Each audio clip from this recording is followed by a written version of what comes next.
जीवन कच्ची मिट्टी हर सांचे में वो ढलती है।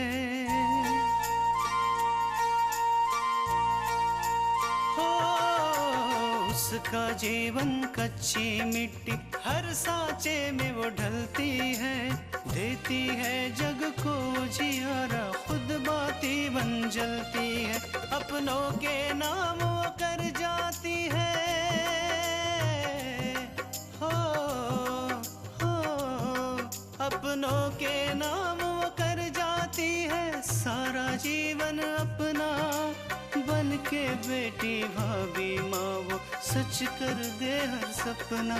सुकन्या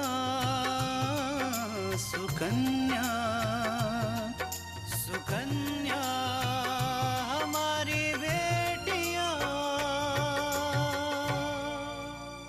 ना करते करते भैया और भाभी के रिश्ते से सब धीरे धीरे खुश होते जा रहे हैं। माँ तो खुश है ही और दादी भी मान गई। सबसे बड़ी बात, दादी ने बाबूजी को भी मना लिया है। अगर आज आपने मेरा साथ नहीं दिया होता तो शायद मैं अकेली पड़ जाती। तुम अकेली नहीं हो आकांक्षा। बेटा देखो, अगर तुम्हें कुछ भी ऐसा लगे जो ठीक न हो तो फौरन मुझे बता देना। ये सही है कि दीनानाथ जी ने मुझे अपनी बहू स्वीकारने से इनकार कर दिया था। माँ जी के कहने पे विराज की दादी ने उन्हें समझाया। अपन सास के आशीर्वाद ले। खुश रहो, सदा सुहागत रहो।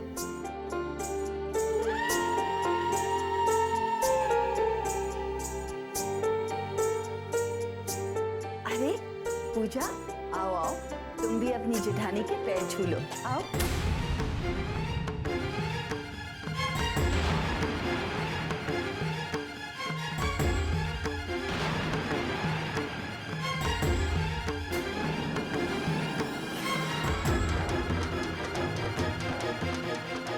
छोटकी दुल्हन, तू हो आशीर्वाद ले ला।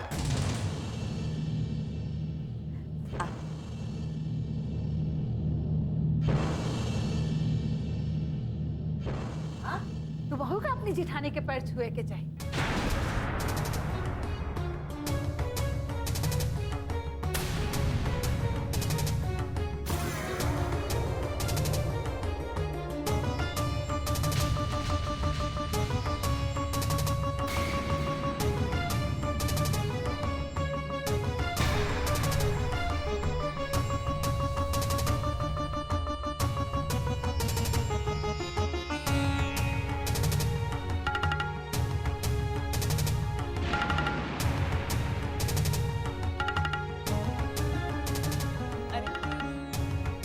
माना कि रिश्ते में मैं तुमसे बड़ी हूँ, लेकिन हम दोनों एक ही उम्र के हैं।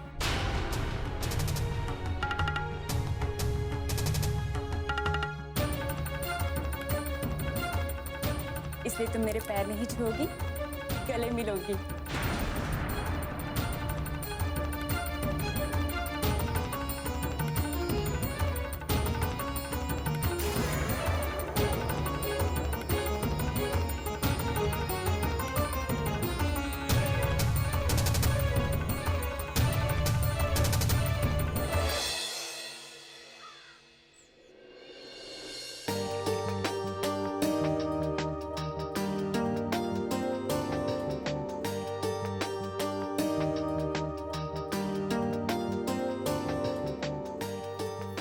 कम है।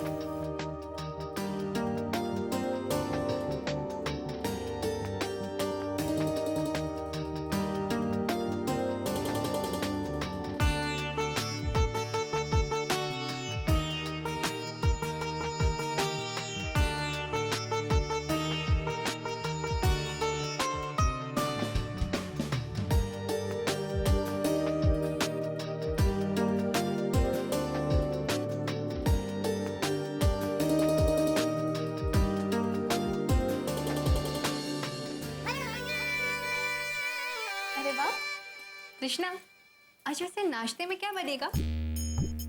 लाओ मैं बना देती हूँ। तुम्हें परेशान होने की जरूरत नहीं है दीदी, हम नाश्ता बना लेंगे।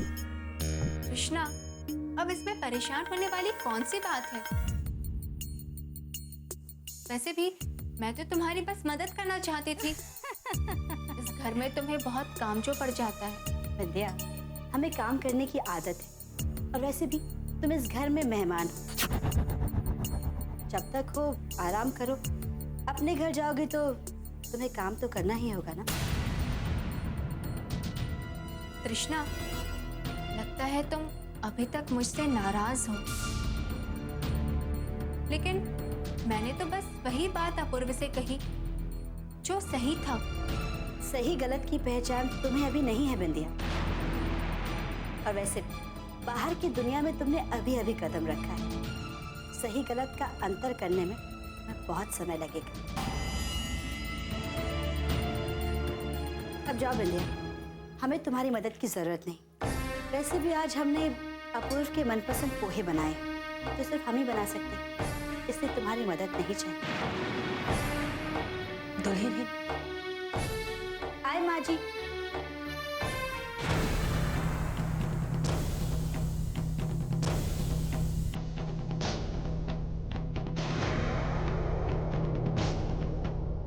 तृष्णा, अब अपूर्व ही तुम्हें बताए कि ये पोहे कैसे बने हैं। बहुत घमंड है ना तुम्हें इस घर की बहू और अपूर्व की पत्नी होने का। लेकिन कोई बात नहीं, ये घमंड भी अपूर्व के सामने चूर चूर हो जाएंगे।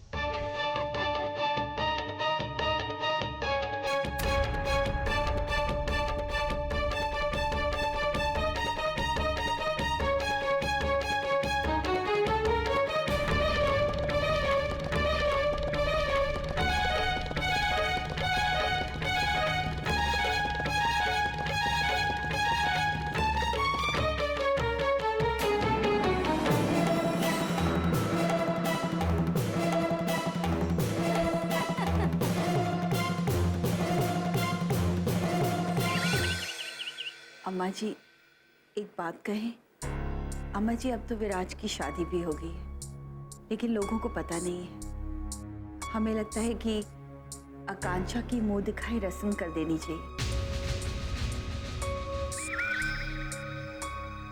वरना लोग कहेंगे कि दो दो बहुएं आ गई लेकिन हमने कोई रस्म नहीं की। माँ जी, मेरी भी तो मुंह दिखाई नहीं हुई थी ना, तो उस वक्त किसी ने कुछ भी नहीं कहा था कि उस वक्त तुम्हारे पिताजी का देहांत हो गया था और 1.25 महीने तक कोई रस्म नहीं हो सकती। लोगों को ये बात पता है, इसलिए किसी ने कुछ नहीं कहा।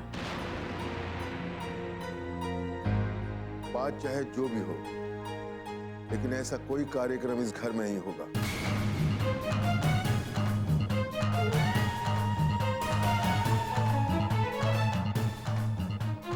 हमें आकांक्षा के इस घर में आने से कोई खुशी नहीं, इसलिए हम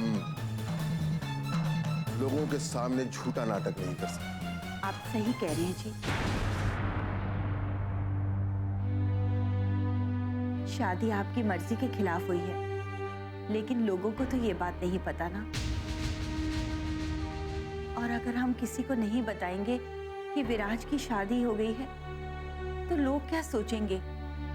अजीब अजीब तरह की बातें करेंगे। हमें किसी का डर नहीं है, न लोगों का, न उनकी बातों का।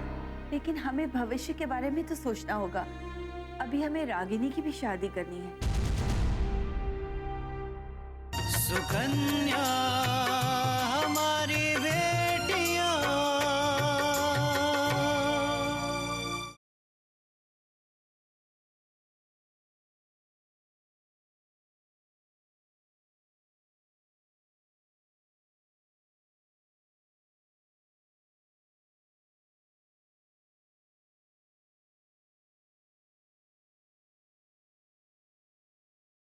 सुकन्या हमारी बेटियां।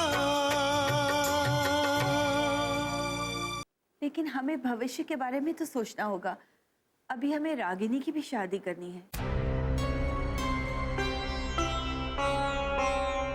देखो, हमें लागत है कि बहुड़िया सही कह रही है। हमें आकांक्षा की मुंह दिखाई करने के चाहिए।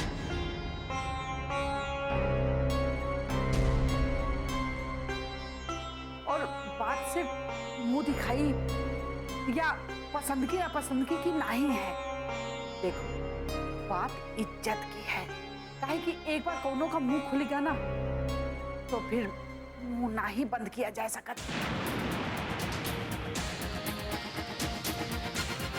माँ, आप भी ऐसी बातें कर रही हैं? आप जानती हैं कि आज तक इस शहर में कोई ऐसा नहीं है जो हमारे सामने मुंह खोल सके। हाँ दीनू, तुम सही कह रहे हो। लेकिन अगर हम ये कह रहे हैं कि आकांक्षा की मुंह दिखाई होवे के चाहिए तो कुछ सोच समझ के कह रहे हो। लेकिन अम्मा, दीनू, ठीक है, वही होगा जो तुम चाहोगी, लेकिन हमसे कोई उम्मीद न की जाए। हम न कथा में शामिल होंगे न किसी और तरह के कार्यक्रम में।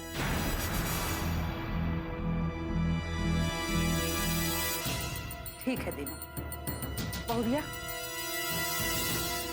तुम एक काम कर दो, कथा और मुंह दिखाई आज सामने का रख लो। जो काम जल्दी हो जाए वह अच्छा है। जी अम्मा जी, हम कथा की सारी तैयारियां कर लेते हैं, सब कुछ आराम से हो जाएगा।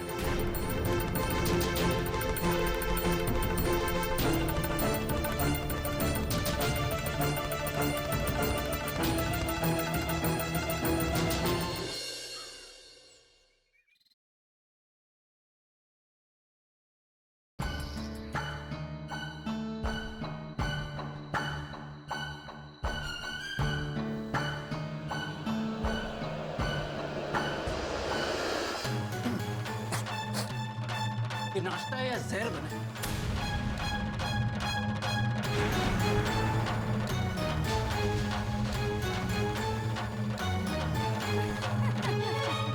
अगर तुम्हारा मन नहीं था नाश्ता बनाने का तो मुझे पहले कह देती, मैं बाहर जाके नाश्ता कर ले। क्या हुआ अपूर? क्या हुआ मुझसे पूछ रहे हो? एक बार ये नाश्ता खाकर देखो, फिर पता चलेगा क्या हुआ।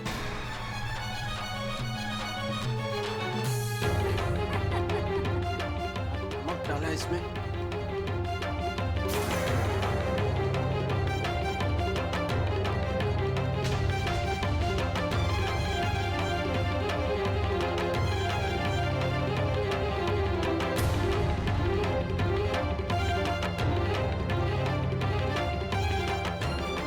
कृष्णा, बेटा मुझे लग रहा है कि शायद इसमें नमक 2 बार डल गया है, इसलिए पोहे इतने खराब बने हैं।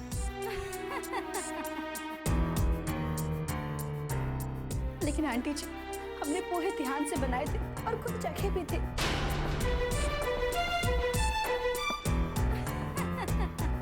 तो फिर इसमें नमक कहां से आ गया ज्यादा? अब ये मत कहना कि कोई भूत प्रेत आके नमक डाल के गया हो। नहीं अपूर, हम ऐसा नहीं कहेंगे, लेकिन हम ये जरूर कहेंगे कि हमने पोहे सही बनाए थे। तुम्हें ना आदत पड़ गई अपनी गलती ना मानने की।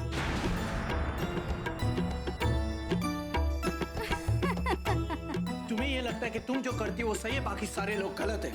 तुम सही, तुम्हारा परिवार सही, मैं गलत। अपूर, इसमें हमारा परिवार कहाँ से आ गया? अब बात को कहाँ से कहाँ ले जा रहे हैं? बहुत अच्छे, मैं बात को कहां से कहां लेके जा रहा हूं, लेकिन तुम्हारी कोई गलती नहीं। अगर मैं बातों को कहीं से कहीं लेके जा रहा हूं तो तुम मुझसे बात क्यों करती हो? मेरे पास है और लोग बात करने के लिए। अपूर, अगर हमारी गलती होती ना तो हम अपना मुंह बंद रखते, लेकिन हमारी गलती है ही नहीं, तो आप हम पर इल्जाम क्यों लगा रहे हैं?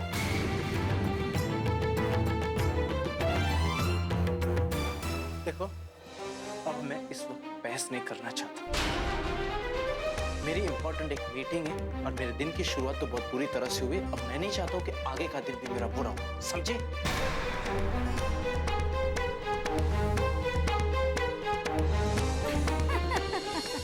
सुकन्या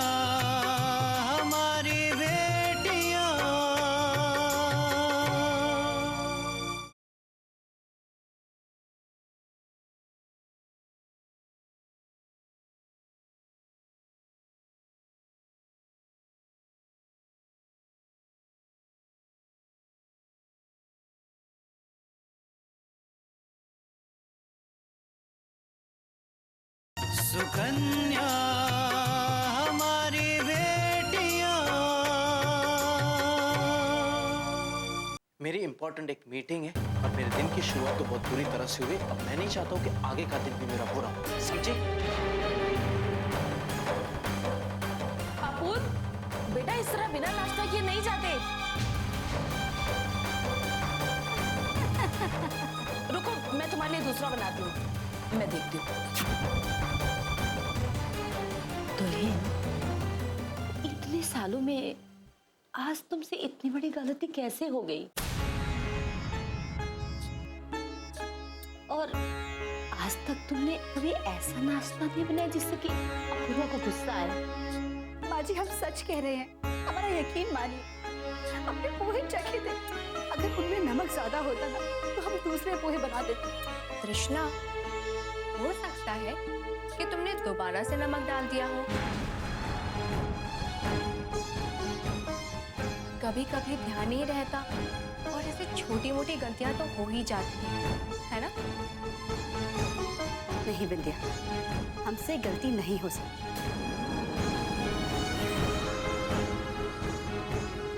हाँ, ये बात और है कि कोई हमें गलत साबित करने के पीछे पड़ जाए।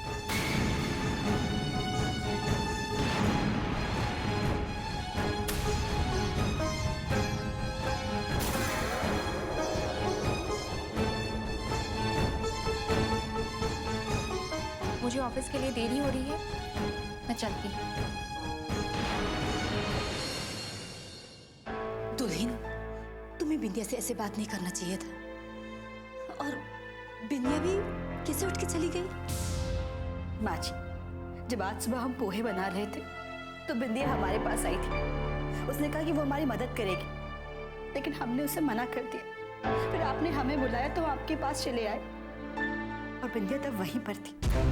हमें पूरा शक है कि ये काम बिंदिया का है, उसने ही ऐसा किया है। दुल्हन, तुम्हारा शक 100% सही है। बिंदिया ऐसा कर सकती है। मैं कुछ करती हूँ, पर तुम काम जरा ध्यान से किया करो। इसका हल मैं कुछ ना कुछ जरूर निकालूंगी।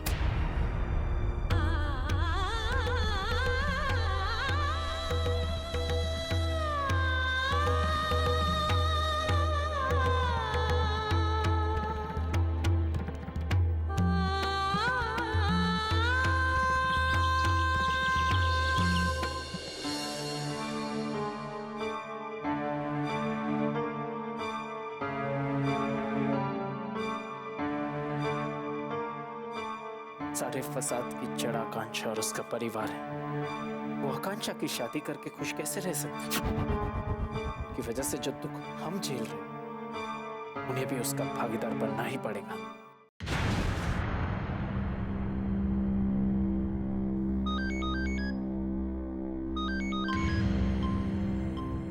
अरे अपूर्व बेटा, कैसे हो तुम? वाह अंकल, आज आप मुझसे पूछ रहे हैं कि मैं कैसे हूं? अरे नहीं नहीं बेटा, ऐसी बात नहीं भाई, हम तो आए दिन तुम्हारी खैर खबर मालूम करते रहते हैं। और अंकल खास मौके पर भी मेरी खैर खबर करना भूल जाते है ना अंकल? नहीं नहीं बेटा, ऐसी कोई बात नहीं। अच्छा, ऐसी बात नहीं है तो फिर कैसी बात है? आपके घर में इतना बड़ा प्रसंग था, लेकिन आपने एक बार भी मुझसे बात करना उचित नहीं समझा, है ना? बेटा, तृष्णा से हमारी बातें होती रहती है। मतलब तृष्णा से बात हो गई तो सब कुछ खत्म, लेकिन आपको ये नहीं लगा कि घर में इतना बड़ा प्रसंग है तो आपके इस जमाई से एक बार बात कर, है ना?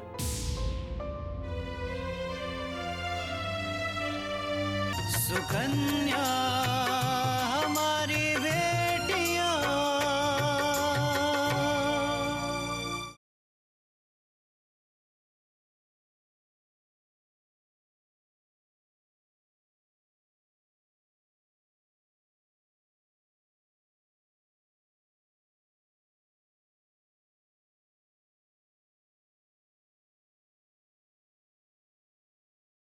सुकन्या हमारी बेटियां।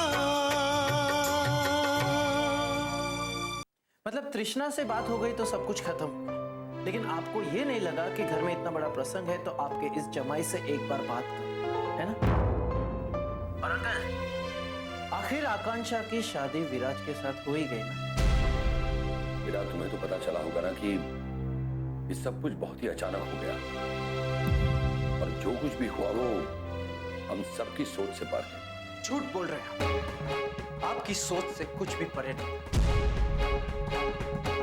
आकांक्षा की विराज के साथ शादी आपका बना बनाया हुआ प्लान था, जिसे आपने बखूबी अंजाम दिया।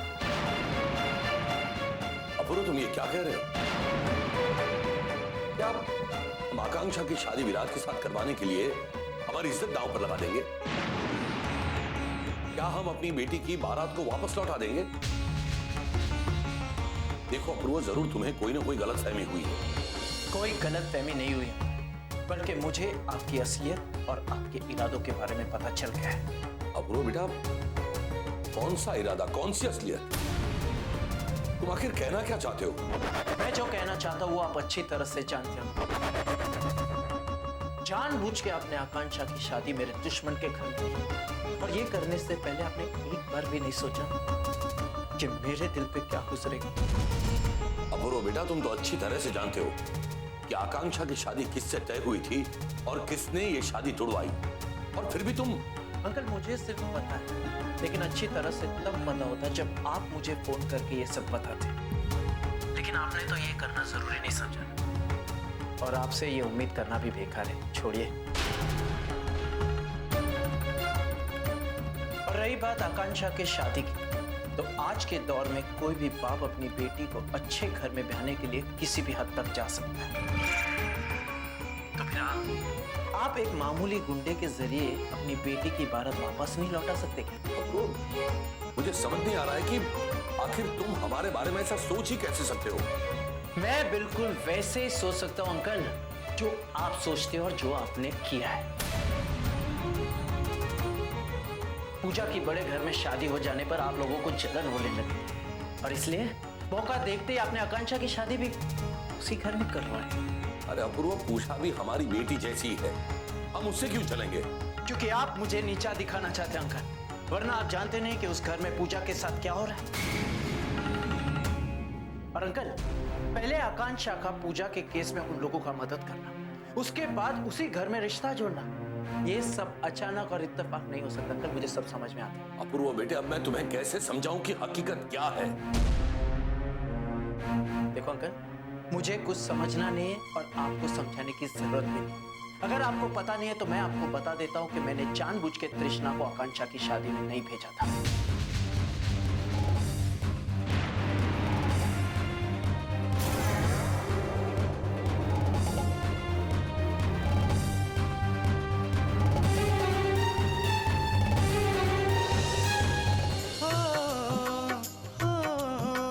अपनों के नाम वो कर जाती है सारा जीवन अपना, बन के बेटी भाभी माँ वो सच कर दे हर सपना। सुकन्या सुकन्या